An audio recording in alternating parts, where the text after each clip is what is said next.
आपको arms forces के बारे में जानकारी देंगे। एक एनसीसी कैडेट होने के नाते आपको आर्म्स फोर्सेस के बेसिक संगठन के बारे में छोटे लेवल तक जानना निहायत जरूरी है। इसमें नेवी, एयरफोर्स, आर्मी शामिल है, जो कि जल, थल, वायु से देश की सीमा की सुरक्षा करते हैं। सन 1947 में उप महाद्वीपीय विभाजन के समय हमारी सेना का भी विभाजन हुआ था। तब से लेकर अब तक हमारी सेना का पुनर्गठन और आधुनिकीकरण लगातार जारी है। आजादी के बाद से हमारी सेना ने कई एक युद्ध और ऑपरेशंस किए, जिसमें अपने विजय का परचम लहराया। इसके साथ ही हमारी सेना ने संयुक्त राष्ट्र के नेतृत्व में कई एक शांति मिशनों में हिस्सा लिया और अपना उत्कृष्ट प्रदर्शन किया।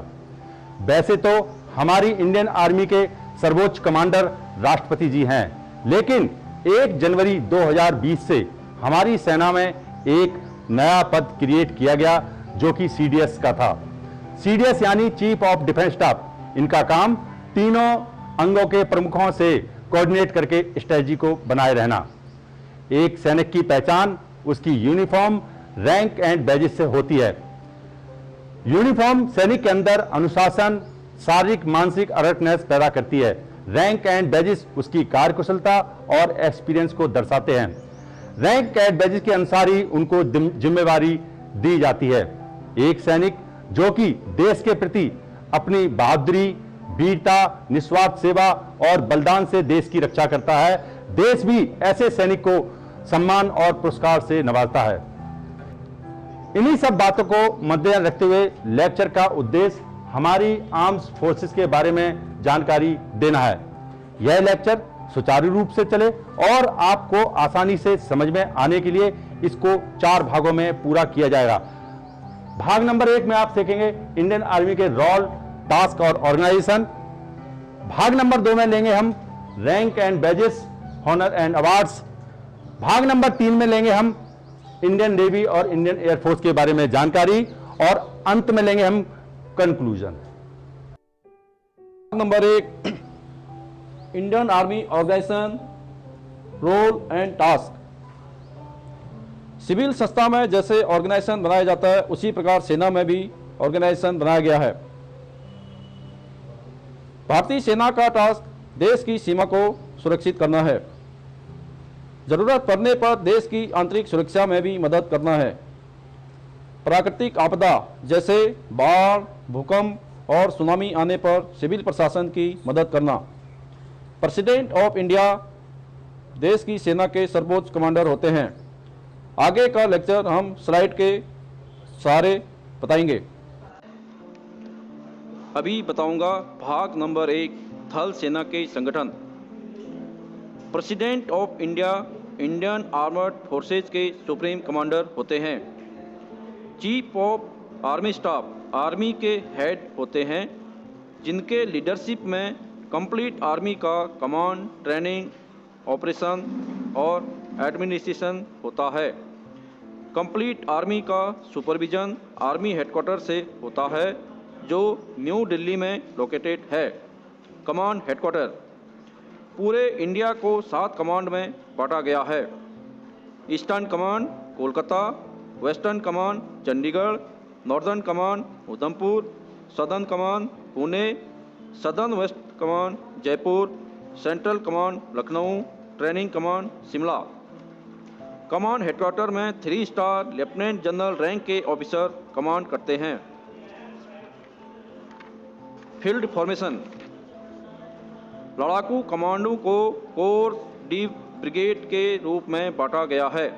ये 3 star lieutenant general, 2 star major general और 1 स्टार ब्रिगेडियर रैंक के ऑफिसर कमांड करते हैं। एक ब्रिगेड में लगभग 3000 सैनिक होते हैं, ड्यू में 10,000 सैनिक और कोर्स में 5,000 सैनिक होते हैं। स्टैटिक फॉर्मेशन एरिया ऑफ सब area headquarter 3 star lieutenant general और 2 स्टार मेजर जनरल रैंक के ऑफिसर कमांड करते हैं। ये देश के कोने कोने में स्थित हैं। इंडियन आर्मी को 3 पार्ट में बांटा गया है। Number 1 fighting force, number 2 supporting force, number 3 supporting services. Fighting force armoured का काम बुनियादी भूमिका अटैक एंड डिफेंस प्रोटेक्शन में अटैकिंग रोल से एनिमी का एंड करना होता है। एक आर्मर्ड रेजिमेंट में 45 टैंक होते हैं। इन्फेंट्री का वार में इम्पोर्टेंट रोल है। अटैक में इसका रोल एनिमी को किल करके ग्राउंड को कब्जा करना और पकड़ना। मैक इन्फेंट्री यह बड़ी गतिविधि और फायर पावर के साथ पैदल सेना है। इनके पास स्मॉल आर्म्स के अगेंस्ट पर्याप्त सेफ्टी है। ये बख्तरबंद व्हीकल्स में मार्च करते हैं। इसमें इनके पास BMP 1 और 2 BRDM का यूज करते हैं। Number 2 supporting force artillery. हमारी इन्फेंट्री ट्रूप्स ग्राउंड पर कैप्चर करे इससे पहले एनिमी पर भारी मात्रा और लॉन्ग रेंज पर फायर करके एनिमी को किल करना, ताकि कैप्चर करते टाइम अपनी कैजुअलिटी कम हो। इंजीनियर्स का वार के time main role attack and defence role के साथ साथ माइन वारफेयर, ब्रिज निर्माण, उपयोग किए गए ब्रिजों को नष्ट करना, ग्राउंड की किलेबंदी करना, निर्माण तथा रोड बनाना। आर्मी एयर डिफेंस इस फोर्स के पास AD gun, anti air, long तथा नियर रेंज वाले एडी मिसाइल होते हैं। यह एयरफोर्स के साथ मिलकर एनिमी का एयर अटैक के खिलाफ सुरक्षा देते हैं। आर्मी एविएशन कोर इस फोर्स का role arty and infantry mortar fire को हवा में कंट्रोल करना और आइडेंटिफाई करना, फास्ट कैजुअलिटी बचाव के लिए, बैकअप के लिए सबसे अच्छा तरीका है। सिग्नल इनका रोल रेडियो कम्युनिकेशन और लाइन कम्युनिकेशन करना है। Peace and war time signal centre स्थापित करना है। आर्मी की साइबर सिक्योरिटी का रोल भी ये ही करते हैं। Number 3 supporting services ASC army supply core. Peace time and war time army को राशन की पूर्ति, ऑल आर्मी को फ्यूल ईंधन प्रोवाइड कराना, आर्मी ट्रूप्स को एक प्लेस से दूसरे प्लेस पर जाने के लिए व्हीकल प्रोवाइड कराना, वार के time army arms ammunition equipment and heavy machine को एक प्लेस से दूसरे प्लेस पर ले जाना।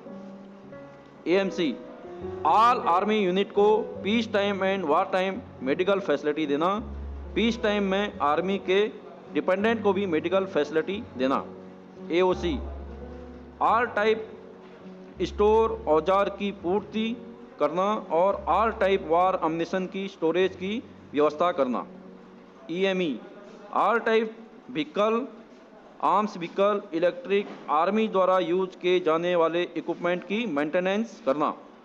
RBC इस फोर्स का काम आर्मी में सपोर्ट में काम आने वाले एनिमल्स की देखरेख करना, जैसे डॉग, हॉर्स। AEC आर्मी को आर्मी से रिलेटेड एजुकेशन देना, जो आर्मी को प्रमोशन के दौरान एग्ज़ाम पास करने के लिए करते हैं। CMP आर्मी के डिसिप्लिन को बनाए रखना, सिविल पुलिस के साथ मिलकर सेना को मार्च करने में मदद करना। जैक ब्रांच आर्मी के से रिलेटेड ऑल टाइप कानूनी मैटर की देखरेख करना। APTC आर्मी को फिजिकल ट्रेनिंग देना और ऑल रिक्रूटमेंट सेंटर और OTA को फिजिकल ट्रेनिंग देना। पायनियर कोर्स आर्मी को डिफ़िकल्ट एरिया में लोकल लेबर अवेलेबल ना हो या लगाना हो, सिक्योरिटी के सिस्टम से ठीक ना हो, वहाँ पर आर्मी को लेबर प्रोवाइड करना। DSC ये all important and most important centre and airport, shipyard को सिक्योरिटी देना। इसमें एक्स आर्मी एंड TA के नुमाइंदे होते हैं। यहाँ पर भाग नंबर 1 समाप्त होता है। भाग नंबर 1 में आपने सेना के टास्क और रोल के बारे में जानकारी हासिल कर चुके हैं। अभी चलाऊंगा भाग नंबर 2। सेना के rank, badges, honours and award के बारे में जानकारी दूंगा। किसी कैडेट होने के नाते आपको सेना के रैंक और बैजेज के बारे में जानकारी होना जरूरी है। यूनिफॉर्म, रैंक और बैजेज एक सैनिक की पहचान है। यूनिफॉर्म से सैनिक के अंदर अनुशासन और शारीरिक मानसिक अलर्टनेस आती है, जिसके अनुसार उसे जिम्मेवारी दी जाती है। सैनिक का प्रथम कर्तव्य होता है निस्वार्थ भाव से देश की सेवा करना। सेना के रैंक और बैजेज के बारे में आप स्लाइड के जरिए देखें। आर्मी, नेवी, एयरफोर्स के समानांतर रैंक के बारे में जानकारी देने जा रहा हूं। सबसे पहले ऑफिसर रैंक के बारे में जानकारी दूंगा, जो कि लेफ्टिनेंट से लेकर जनरल तक रैंक होते हैं। ऑफिसर रैंक में सबसे जूनियर रैंक आर्मी में लेफ्टिनेंट, उसके बाद नेवी में सब लेफ्टिनेंट और एयरफोर्स में फ्लाइंग ऑफिसर होता है। उसी प्रकार आर्मी में कैप्टन, नेवी में लेफ्टिनेंट और एयरफोर्स में flight lieutenant, major, lieutenant commander, squadron leader, lieutenant colonel, commander, wing commander, colonel, captain, group captain, brigadier, commodore, air commodore, major general, rear admiral, air vice marshal, lieutenant general, vice admiral, air marshal, general, admiral, air chief petty officer. यहाँ पर officer rank समाप्त है। अभी मैं जेसीओज rank के बारे में बताऊंगा। आर्मी, नेवी और एयरफोर्स। आर्मी में सबसे जूनियर रैंक जेसीओज में नायब सूबेदार, नेवी में चीफ पेटी ऑफिसर और एयरफोर्स में जूनियर ब्रंट ऑफिसर। सूबेदार, master chief petty officer second class, Brunt officer. सूबेदार major, master chief petty officer first class, master Brunt officer. ये थे जेसीओज रैंक। अभी मैं अदर रैंक के बारे में बताऊंगा। आर्मी में सबसे जूनियर रैंक सिपाही, नेवी में सीमैन और एयरफोर्स में एयरमैन। लांस नायक, लीडिंग सीमैन, लीडिंग एयरमैन। नायक, एबल सीमैन, कॉर्पोरल। हवालदार, पेटी ऑफिसर और सार्जेंट। अब आर्मी, नेवी, एयरफोर्स के बैजेज के बारे में जानकारी दूंगा, जो कि सबसे पहले ऑफिसर रैंक में लेफ्टिनेंट से लेकर फील्ड मार्शल तक होते हैं, जो कि स्लाइड की मदद से देखें। सबसे पहले आर्मी के बैजेज और उसके बाद एयरफोर्स के बैजेज और उसके बाद नेवी के बैजेज को स्लाइड की मदद से देखें। अब भी मैं जेसीओज और एनसीओज के बैजेज के बारे में स्लाइड की मदद से दिखाऊंगा।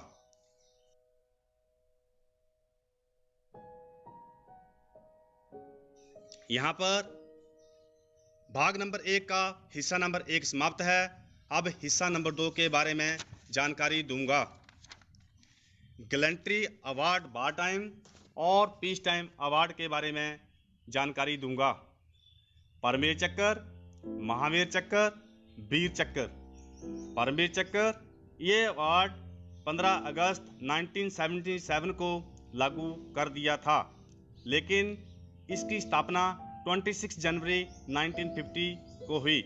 सबसे पहले इस अवार्ड से मेजर सोमनाथ शर्मा को सम्मानित किया गया, जो कि टोटल अवार्ड 21 हैं।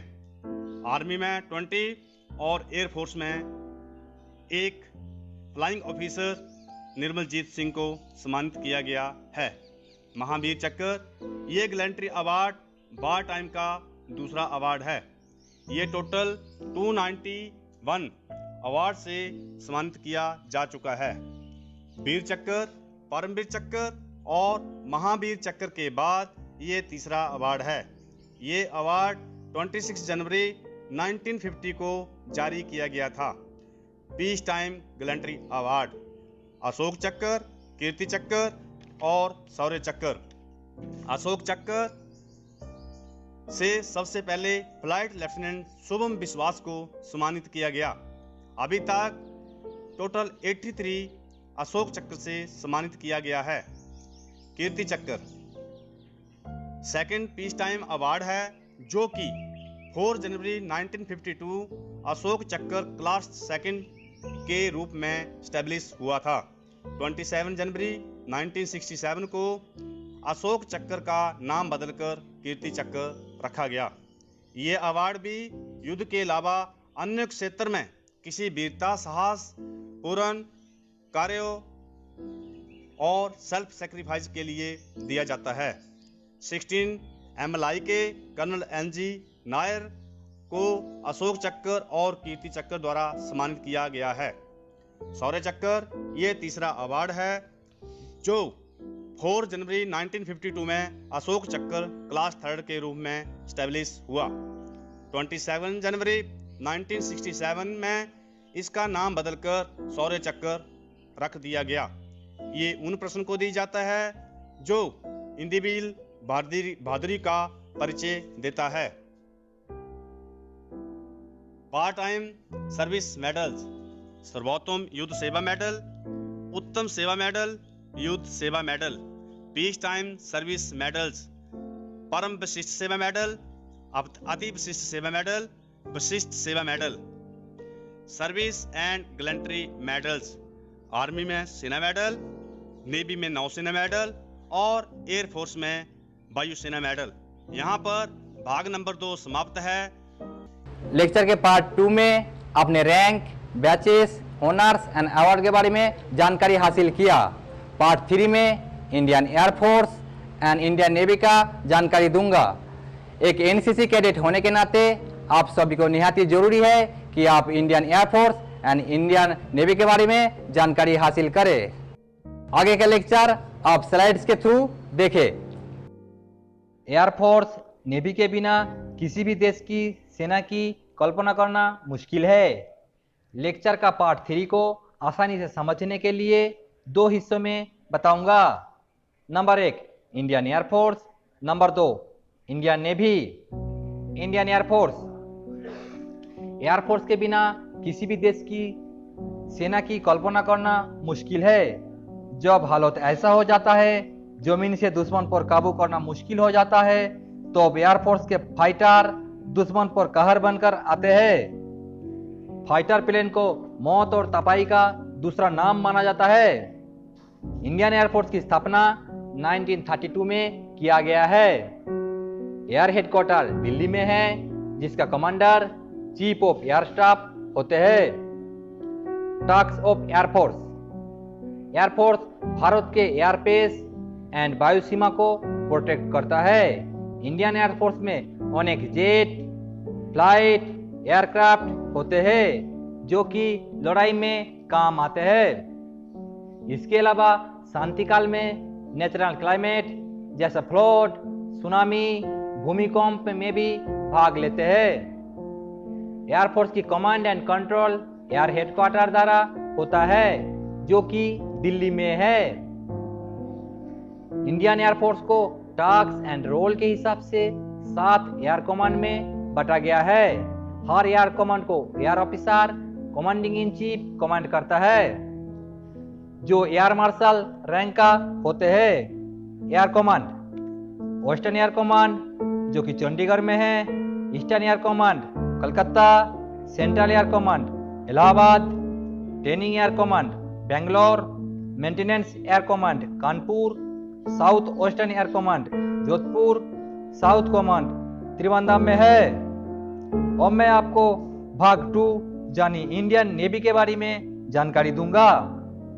इंडियन नेवी: आर्मी एयरफोर्स की तरह इंडियन नेवी का भूमिका कम नहीं है।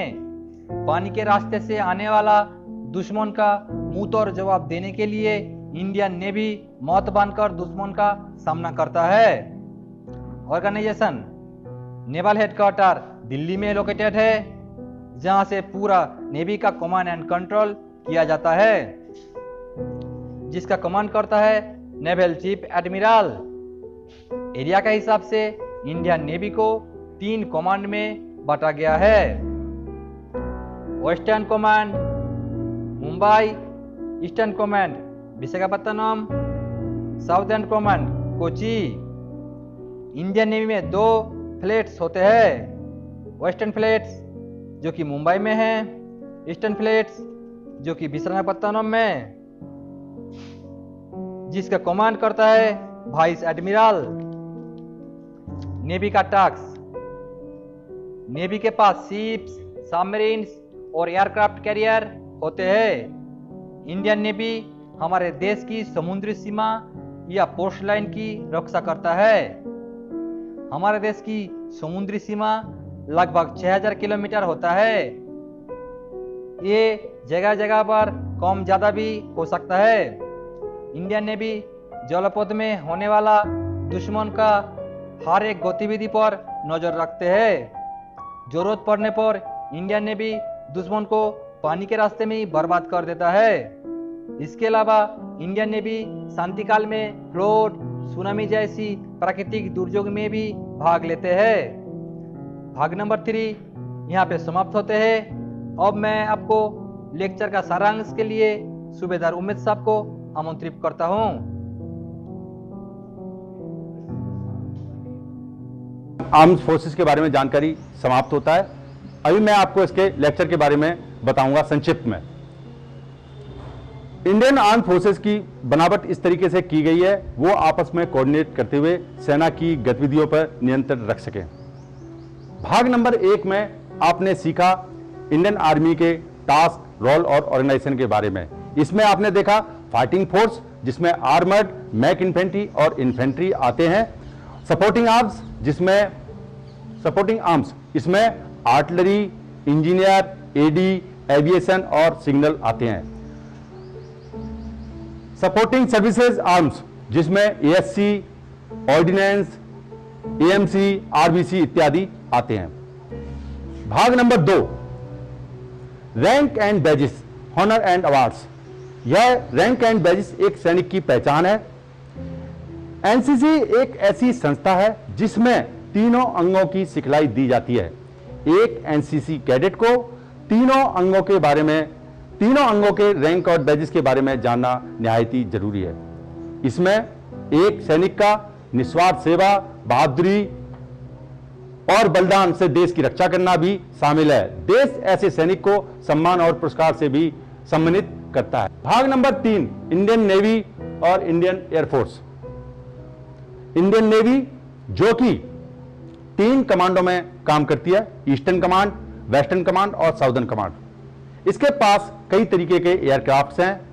इसके पास 2 जहाजी बेड़े हैं जिसको ईस्टर्न फ्लीट और वेस्टर्न फ्लीट के नाम से भी जाना जाता है। इंडियन एयरफोर्स यह एक सबसे यंगेस्ट सेना है जो कि 1932 में रिकमेंड होने के बाद स्थापित की गई थी। इसके पास भी कई तरीके के एयरक्राफ्ट हैं। इसको भी 7 कमांड में बांटा गया है।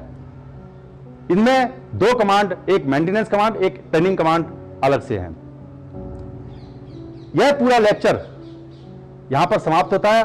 आशा करता हूं इस लेक्चर को सुनने के बाद आपको ज्यादा से ज्यादा इंडियन आर्म्ड फोर्स ज्वाइन करने की इच्छा होगी।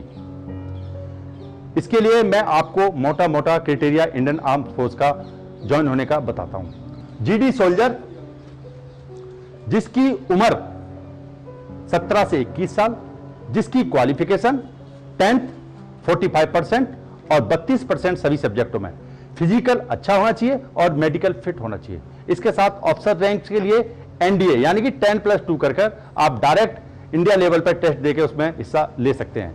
इसके साथ ही आप ग्रेजुएशन करके सीडीएस, आईएमए और एसएससी, ओटीए में भी दे सकते हैं, जो कि अगर आप सी सर्टिफिकेट होल्डर हैं ए ग्रेड के साथ तो आप इसमें डायरेक्ट एंट्री कर सकते हैं।